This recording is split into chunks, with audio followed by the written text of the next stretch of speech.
कहानी की शुरुआत में हम एक अमेरिकन फुटबॉल मैच को देखते हैं जहां पर वीआईपी स्टैंड्स में निकी नाम का एक आदमी अपनी गर्लफ्रेंड जैस के साथ आराम से बैठा हुआ था।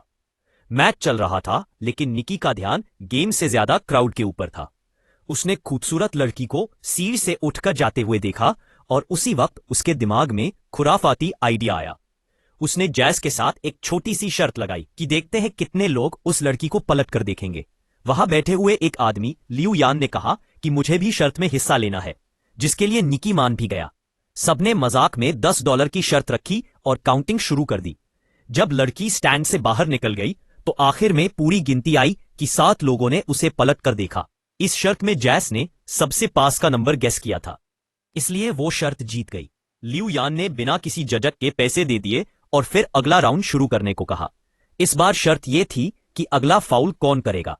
जैस ये कहकर बाहर हो गई कि मुझे इस गेम की कोई नॉलेज ही नहीं है, लेकिन निकी शर्त पर कूद पड़ा और उसने $1000 की शर्त लगाई।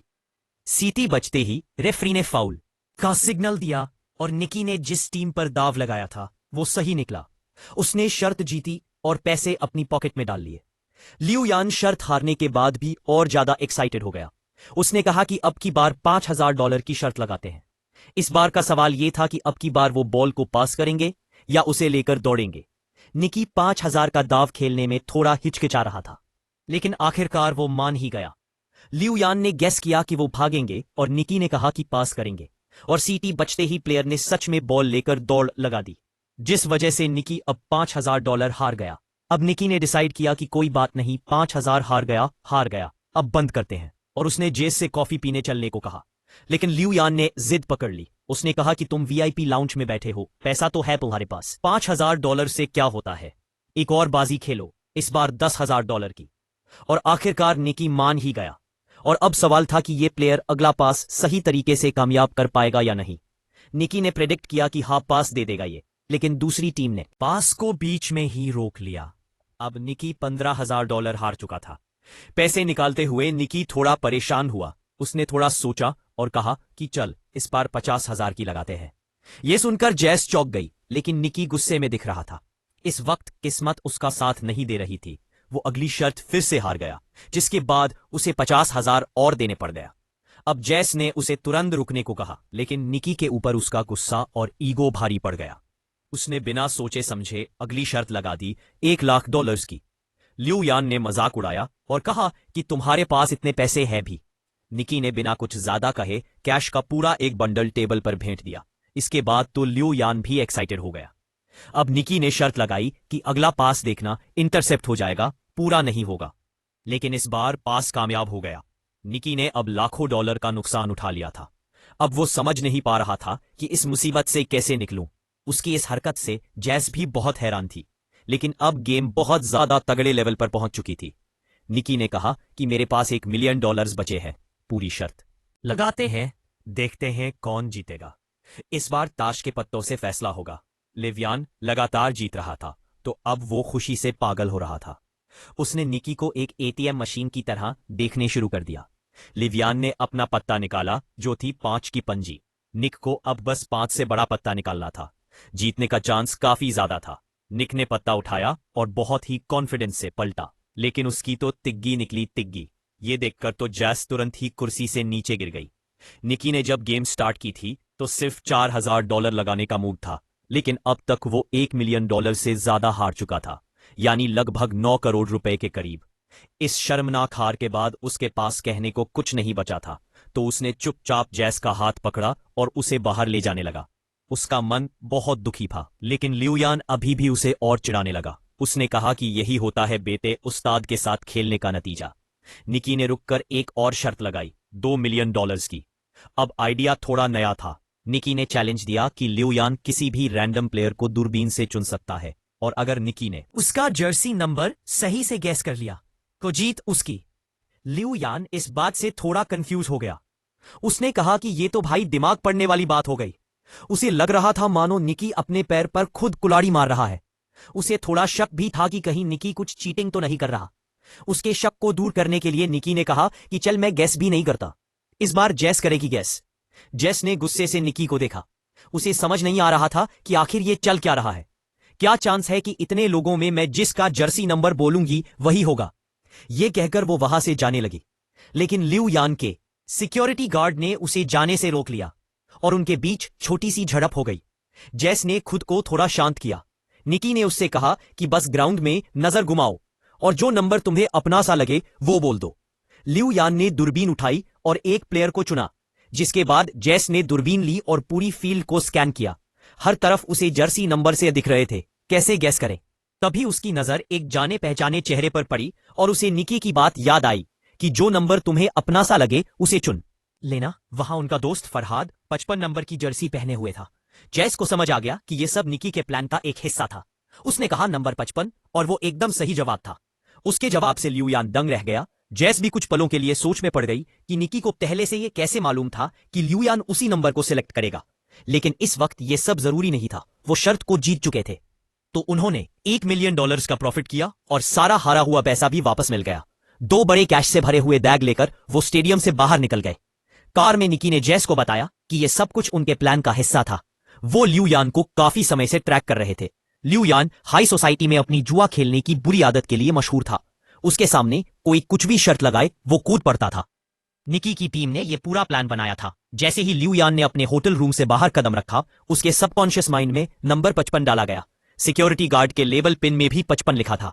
स्टेडियम के रास्ते में साइन बोर्ड्स पर भी वही नंबर था और उन्होंने उसे सिर्फ ये नंबर दिखाया नहीं बल्कि सुनाया भी। मैच देखने आते वक्त उन्होंने लिऊ यान की गाड़ी में एक गाना चलवाया था, जिससे उसे बार बार 55 नंबर का हिंट मिले। उस गाने में 124 बार 55 जैसी आवाज निकल रही थी, जिस वजह से लिऊ यान का दिमाग बार बार उस नंबर की तरफ खिंचा जा रहा था। साथ ही उसे फराद की एक फोटो भी दिखाई गई थी, जिससे वो एक विजुअल मेमोरी बन गई।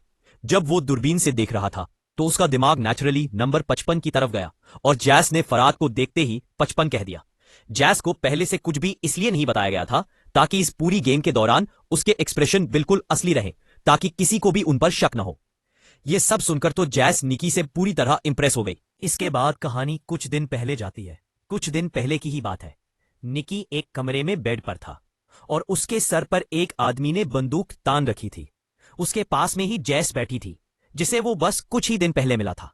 यह साफ दिख रहा था कि निकी को किसी ने अपने जाल में फंसा रखा है, लेकिन उसके चेहरे पर डर का नामो निशान नहीं था। उसने सीधा कह दिया कि मेरे पास एक भी पैसा नहीं है, अगर गोली चलानी है तो चला लो। गन वाले आदमी ने उसके रिएक्शंस को समझा और तुरंत पहचान गया। ये आदमी खिलाड़ी है, हमसे बड़ा ठग है ये। और उसका अंदाजा बिल्कुल सही था। निक एक बेहतरीन ठग है जो कि छोटी मोटी चोरियां करता है, वो भी बहुत सफाई से। जैसी उसे फंसाकर इस कमरे में लाई थी तो उसने जैस के अंदर एक नेचुरल टैलेंट देखा। जैस उस वक्त तक कुछ नहीं समझ पाई थी। खैर, जब वो बंदूक वाला आदमी चला गया तब निकी ने जैस से कहा कि तुम्हारे पास एक गिफ्ट है और अगर तुमने लोगों को ठगने की अपनी इस ताकत को अच्छे से तराश लिया तो सारी जिंदगी बैठ के खा सकती हूं। निकी ने कहा कि हमारा तो पारिवारिक धंधा ही है। मेरा बाप, उसका बाप, सब ठग थे। वो पुश्तैनी ठग है। हर ट्रिक, हर एक चाल उसके लिए एक गेम थी। जैस ने बिना समय गवाए थोड़े पैसे निकाले और कहा कि मैं आपसे सीखना चाहती हूं। निकी ने भी समय बर्बाद करना जरूरी नहीं समझा। बाहर जाते वक्त भी निकी ने जैस की एक अंगूठी चुरा ली थी और उसे पता तक नहीं चला था। जब तक जैस समझ पाती कि हुआ क्या है, तब तक उसकी घड़ी भी गायब हो चुकी थी। और जब उसने हैंडबैग में घड़ी रखी तो निकी उसका वॉलेट निकाल चुका था। इन सारे कारनामों के बाद निकी ने कहा कि हाथ की सफाई, टाइमिंग और थोड़ा सा स्टाइल, बस यही चाहिए इस काम में। उस दिन निकी ने उसे गुड बाय के अलावा कुछ और नहीं कहा। कुछ महीने बाद जैस ने उसे न्यू ऑरलीन शहर में ढूंढ निकाला, जहां निकी ने एक नई टीम बनानी शुरू की थी। उन दोनों की मीटिंग भी असल में एक टेस्ट था। वो देखना चाहता था कि जैस उनकी टीम को ज्वाइन करने के लायक भी है या नहीं। जब जैस ने हामी भरी तो निकी ने उसे टीम के एक आदमी के साथ मेले में भेज दिया। आज जैस की पहली प्रैक्टिकल असाइनमेंट थी। वो मैप हाथ में लेकर कुछ लोगों से रास्ता पूछने लगी।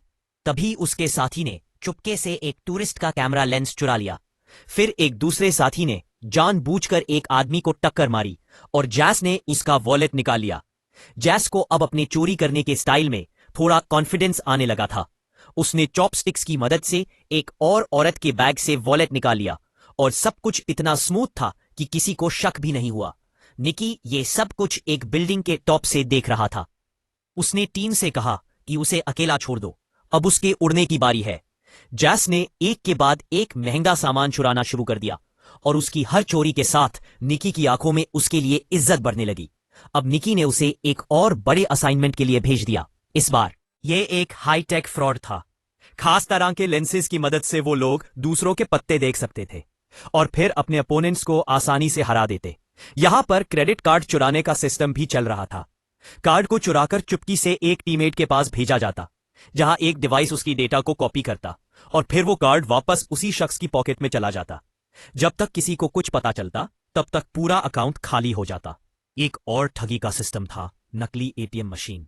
जब भी कोई एटीएम से पैसे निकालता तो मशीन में उसका पिन अपने आप स्टोर हो जाता और हाथ उस मशीन को चुपचाप हटाकर सारा डेटा ले जाता। सारे क्रेडिट कार्ड्स को अलग अलग कैटेगरीज में रखकर उनसे लग्जरी आइटम्स खरीदे जाते और आखिर में उनके डेटा को ब्लैक मार्केट में बेच दिया जाता। जैस ने एक दिन एक खूबसूरत नेकलेस देखा और पहन लिया, लेकिन निकी ने कहा कि इसे तुरंत उतार दो। उसने सख्ती से समझाया कि सारी चीजों को बेचना होगा, कुछ भी हमारा पर्सनल नहीं होना चाहिए। जैस पहली बार इतने बड़े लेवल की ठगी देख रही थी। चुराई हुई चीजों के पहाड़ के बीच में खड़े होने का फील कुछ और ही था। अगले दिन जैस और फरहाद एक अमीर इलाके में घूम रहे थे। उनका काम था नाटक करना। फरहाद बेहोश हो गया और जैस चिल्लाकर एक्टिंग करने लगी, प्लीज कोई हमारी मदद करो प्लीज। यह एक तरह की डिस्ट्रैक्शन थी जिसका फायदा टीम के बाकी लोगों ने आसपास के अमीरों का सामान चुराकर उठाया और फिर पूरी टीम एक एम्बुलेंस में छुप कर निकल गई। यह सब कुछ इतना अच्छे से प्लान था कि कोई कुछ समझ ही नहीं पाया। उस रात उन सब ने मिलकर सेलिब्रेट किया। निकी ने सबकी तारीफ की कि उनकी सिर्फ एक हफ्ते में उन्होंने $1.2 मिलियन कमा लिए थे। अगले दिन टीम के सभी लोग अलग होने वाले थे। सभी डॉक्यूमेंट्स को डिस्ट्रॉय कर दिया गया और सबको भरोसा दिलाया गया कि कुछ दिनों के अंदर तुम्हारे पैसे तुम्हारे बैंक अकाउंट में आ जाएंगे। लेकिन पुराने मेंबर जानते थे कि निकी का एक लास्ट मिशन अभी भी बाकी है। उन्होंने उसे 1.2 मिलियन कैश दिया और जैस के सामने वार्निंग भी दी कि इसे जुए में उड़ाना मत देना। अगली सुबह निकी जैस को ले गया स्टेडियम के वीआईपी लाउंज में। उसने जैस के सामने पूरा तमाशा किया और उसे दिखाया कि कैसे कुछ ही मिनटों में हम $1 मिलियन कमा सकते हैं। जैस उस वक्त तक निकी के थोड़े थोड़े प्यार में पड़ने लगी थी। उसे लगने लगा था कि वो निकी की गर्लफ्रेंड है, तभी तो वो उसे ये सब कुछ दिखा रहा है। लेकिन निकी ने शुरुआत से ही उसे बस ठगी के लिए ही अपने ग्रुप में शामिल किया था। जब सब कुछ खत्म हो गया तो निकी ने उसे $80,000 कैश दिया और आखिर में कहा गुड बाय।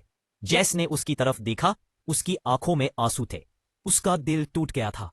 एक तरफ वो निकी से सच में प्यार कर बैठी थी, दूसरी तरफ उसे यह भी लग रहा था कि $80,000 बहुत कम है, क्योंकि निकी ने अभी अभी $1 मिलियन कमाए थे। लेकिन निकी की दुनिया में जज्बातों के लिए कोई जगह नहीं थी और जैस ने अब उसका असली रंग देख लिया था। लगभग 3 साल बाद हम एक रेस कार को सर्विस स्टेशन में घुसते हुए देखते हैं और जल्द ही हमें निकी भी वहां नजर आया। उसकी आंखों में थकान थी और उसके चेहरे पर साफ लिखा हुआ था कि पैसे खत्म होने वाले हैं। लंच के वक्त उसकी एक रेस कार टीम के मालिक गेरिया के साथ मीटिंग थी। गेरिया की रिसर्च टीम ने EXR नाम का एक नया एल्गोरिदम डेवलप किया था, लेकिन वो इस एल्गोरिदम को और बढ़िया करके अपने जीतने के चांसेस और बढ़ाना चाहते थे। इसके लिए उन्होंने निकी को काम पर रखा। प्लान बिल्कुल सिंपल था। निकी उनका चीफ इंजीनियर होने का नाटक करेगा। फिर वो ऐसा दिखाएंगे कि उसके और गेरिया के बीच में लड़ाई हो गई है ताकि दूसरी टीमें उनके जाल में फंस गए। इसके बाद निकी फिर EXR का एक फेक वर्जन बेचेगा राइवल टीम को और असली सिस्टम गेरिया की टीम इस्तेमाल करेगी, जिससे उनकी जीत पक्की हो जाएगी। नील के हिसाब से निकी को €1 मिलियन मिलने वाले थे इस काम के लिए, और फेक सिस्टम बेचने से जो कमाई होगी वो भी उसकी। निकी ने इस काम को मजाक समझा। इतना सिंपल स्कैम तो वो नींद में भी कर सकता था, लेकिन गेरिया के बटलर को उस पर बिल्कुल भरोसा नहीं था। उसने सीधा निकी को धमकाते हुए कहा कि अगर कुछ भी गड़बड़ की ना तो गोली सीधी छाती में मारूंगा तेरी। निकी ने एक टक्सीडो पहना और शाम को एक पार्टी अटेंड करने के लिए निकल गया। उनका प्लान था भीड़ के बीच में अपना झगड़ा करना, पर उनका प्लान तो तभी बिखर गया जब जैस ने एंट्री मारी लाल ड्रेस में सीढ़ियों से उतरते हुए, और वो सीधा जाके गेरिया के गले लग गई। ये देखकर निकी का दिमाग घूम गया। उसने जैस को 3 साल से देखा ही नहीं था और अब वो किसी और के साथ थी, और वो भी उस आदमी के साथ जिसने निकी को काम पर रखा है। जैस ने आराम से निकी के पास आकर कहा कि अब मैं कोई ठग नहीं हूं और जो कुछ भी 3 साल पहले हुआ था अब उन बातों का कोई मतलब नहीं। उसने ये भी कहा कि गेरिया को निकी और उसके बीच के पुराने रिश्तों के बारे में कुछ नहीं पता और कहा कि अगर ये बात दबी रहे तो ही बेहतर होगा। ये सब सुनकर निकी का खून खौल गया। उसने वोडका का ग्लास उठाया और एक ही बार में खाली कर दिया। पहले उसे लड़ने के लिए एक्टिंग करने की जरूरत थी, अब तो उसे वैसे ही खून दगारी थी गैरिया पे, और उसने सबके सामने जबरदस्त झगड़ा किया। यह ड्रामा राइवल रेसिंग टीम को बहुत पसंद आया। जल्द ही सिक्योरिटी ने उसे पार्टी से निकाल दिया, लेकिन अब राइवल टीम का बिजनेस कार्ड उसके हाथ में आ चुका था। अगली सुबह निकी मैक्लारेन लारेन टीम के मालिक से मिला। उसने सीधी बात की कि 3 मिलियन यूरोज लगेंगे। एक्सआर सिस्टम बेचना चाहता हूं मैं। रेस कार के मालिक के पास पैसों की कमी नहीं थी, तो मूल भाव की जरूरत ही नहीं पड़ी। उन्होंने तुरंत ट्रैक को टेस्ट किया और रिजल्ट देखकर मालिक का चेहरा खिल गया। निकी ने भरोसा दिलाया कि 48 घंटे में पूरा सॉफ्टवेयर मिल जाएगा। दूसरी तरफ जैस सड़क पर फराद से मिली। फराद को निकी ने भेजा था। उसने जैस को बताया कि 3 साल पहले निकी का चले जाना जरूरी था। उनके पास कोई चॉइस नहीं थी। उसने कहा कि निकी अब भी जैस से प्यार करता है। फराद ने एक बक्सा जैस को दिया, जिसके अंदर वही नेकलेस था जो जैस को पसंद आया था। इस बात की कोई गारंटी नहीं थी कि वो असली है या नकली, लेकिन उस बात से फर्क नहीं पड़ता था। उस नेकलेस को देखकर जैस का मन पिघल गया। जैस के मुंह से तो ये निकला कि वो निकी पर भरोसा नहीं कर सकती, लेकिन उसकी आंखों में कुछ और ही लिखा था। वो अब भी उसके लिए कुछ तो महसूस करती थी। खैर, जल्द ही डील का दिन आया और निकी मैक्लारेन टीम के मालिक को सॉफ्टवेयर दे गया। बदले में एक हट्टे कट्टे इंसान ने उसके हाथ में 3 मिलियन यूरोज थमा दिए। लेकिन निकी का नेचर ही कुछ ऐसा था कि वो बिना रिस्क के काम नहीं करता। उसने उस सॉफ्टवेयर की एक एक कॉपी चुपके से सभी रेसिंग टीम्स को बेच दी। हर एक हैंडशेक में नए यूरोस, जिससे हाथ मिलाया मिलियंस में पैसे ले लिए। जब तक रेस शुरू नहीं हुई, किसी को पता ही नहीं चला कि सभी के पास एक ही सिस्टम है। उस रात निकी ने भागने के जगह जैस को मैसेज की। अगर समय रहते वो आ गई तो वो दोनों साथ में भाग सकते हैं। निकी ने इंतजार किया पर कोई नहीं आया। आखिरी समय पर जब वो हार मान के निकलने लगा तो जैस आ गई, लेकिन अभी भागने का टाइम नहीं था, क्योंकि उसी वक्त वही हट्टा कट्टा आदमी जिसने मक्लारन टीम के तरफ से उसे 3 मिलियन यूरोज दिए थे, वो निकी के सामने आ गया। दरअसल वो गैरिया का आदमी था। अब वो सब कुछ सच पता कर चुका था कि निकी ने फेक नहीं बल्कि असली सॉफ्टवेयर बेचा है। उसे गैरिया के 1 मिलियन यूरोज के अंदर कोई इंटरेस्ट ही नहीं था। अब वो अपना पूरा गैर पहनकर निकी की कार से जानबूझकर टकरा गया। निकी और जैस एक घातक एक्सीडेंट के बाद पकड़े गए। उन दोनों को बांधने के बाद सारा कैश गैरिया के सामने रख दिया गया। निकी की इस हरकत से गैरिया बहुत गुस्से में था। उसने इस प्रोग्राम को बनाने में 40 मिलियन यूरोज लगाए थे और अब सारे के सारे बर्बाद हो चुके थे। सबसे बड़ी बात तो यह थी कि गैरिया समझ ही नहीं पाया कि निकी ने असली सॉफ्टवेयर कैसे चुरा लिया। जब निकी ने कुछ नहीं बताया तो गैरिया ने जैस का नाक दबा दिया, जिसके बाद उसकी सांसें रुकने लगी और निकी ये देखकर टूट गया। उसने सब कुछ बताया कि उसने जैस का अपने लिए पुराना प्यार जगाकर उसे एक नेकलेस पहना दिया, जिसके अंदर एक खास चिप लगी हुई थी। जैसे ही गैरिया ने वो सॉफ्टवेयर खोला, उस नेकलेस के जरिए निकी ने उसका पासवर्ड और डेटा चुरा लिया। यह सुनकर तो जैस का दिल टूट गया। उसकी आंखों से आंसू बहने लगे, पर गैरिया और उसके लोग हंसने लगे। उन्हें कहानी तो अच्छी लगी, लेकिन उन्हें निकी की बात पर भरोसा नहीं हुआ। गैरिया ने बताया कि जैस उसकी कोई गर्लफ्रेंड नहीं थी। मैं जानता हूं ये पैसों के लिए मेरे साथ थी। उधर जैस ने भी कबूल किया कि वो सिर्फ उसकी महंगी घड़ियों की कलेक्शन चुराना चाहती थी। निकी इस बात से हैरान था कि जैस ने उसे जलाने के लिए गैरिया के साथ प्यार में होने का नाटक किया था। अब दोनों ही पकड़े गए थे। गैरिया ने ज्यादा वक्त नहीं लिया। उसने बुचर से पूछा कि निकी ने सॉफ्टवेयर कैसे चुराया। जैसे ही निकी बोलने लगा, बुचर ने गोली चला दी। वो गोली सीधी निकी के सीने में घुस गई। गैरिया का चेहरा सफेद पड़ गया। उसने घबराकर बुचर से कहा कि पैसा वापस कमाया जा सकता है, लेकिन अगर मर्डर के चक्कर में अंदर बून लेना, मैं तो जिंदगी खत्म। उसने बुच्चर को तुरंत निकाल दिया और वेयरहाउस से भाग गया। जेस बहुत ज्यादा रो रही थी, लेकिन बुच्चर ने कहा कि डरने की जरूरत नहीं है। वो असलियत में निकी का ही आदमी था, और सच कहूं तो उसका बाप हूं मैं, असली बाप। उसने गोली जानबूझकर दिल के साइड में चलाई थी। उसने टेप से जख्म को सील किया, सुई से खून निकाला और उसकी छाती में एयर प्रेशर को स्टेबलाइज किया। अचानक निकी ने फिर से अपनी आंखें खोल दी। वो अब भी जिंदा था। ये एक्ट थोड़ा पागलपन से भरा हुआ था, लेकिन काम तो कर गया। पैसों का ढेर उनके पीछे पड़ा था और वो तीनों वहां से निकल गए। निकी दरअसल एक अनाथ था और उसे इसी बटलर ने पाला था। उसने ही निकी को ये सारी चोरी चकारी की स्किल्स सिखाई थी। रूल था कि कभी इमोशनल मत होना। लेकिन अब निकी सच में जैस से प्यार करने लगा था। बटलर ने दोनों को एक सड़क के नारे छोड़ा और सारे पैसे लेकर चला गया। निकी के हाथ कुछ भी नहीं आया, लेकिन हॉस्पिटल जाते हुए निकी ने गाड़ी में देखा कि गरिया की 2 लाख यूरोस की घड़ी जैस के हाथ में थी। दोनों ने एक दूसरे को देखा और मुस्कुरा दिए।